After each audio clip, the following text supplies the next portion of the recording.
Hello, good morning. तर आज आहे हरतालिका. माझा तर उपवास आहे, पण इकडे साहेबांना टिफिन द्यायच्यासाठी ना इकडे भाजी पोळी बनवायला घेतली. तर एक साईडला मी भाजी फोडणी टाकून वाफायला ठेवली होती. त्याचपर्यंत माझ्या चपात्या देखील बनवून झाल्या. टिफिन पॅक करत होते, ते त्यात आमचं वादळ देखील उठलं होतं. पण त्याचं इथं काय चालू होतं तुम्हीच बघा. सकाळ सकाळी गप्पा बाबांसोबत.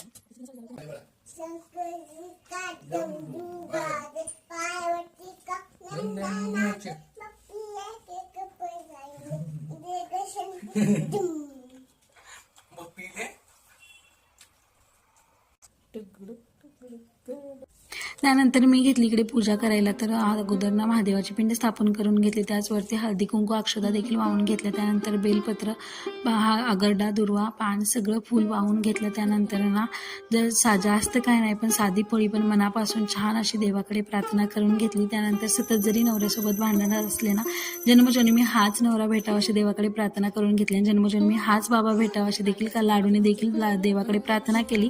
त्यानंतर आम्ही गेलो होतो महादेवाच्या मंदिरामध्ये. गर्दी नसल्यामुळे ना छान असं महादेवाचं दर्शन घेतलं. छान अशी महादेवाच्या पिंडीची देखील आशीर्वाद घेतला. आणि असं संपला आजचा दिवस. तुम्हाला कसं वाटलं नक्कीच मला कमेंट करून सांगा. तोपर्यंत take care, tata, bye bye.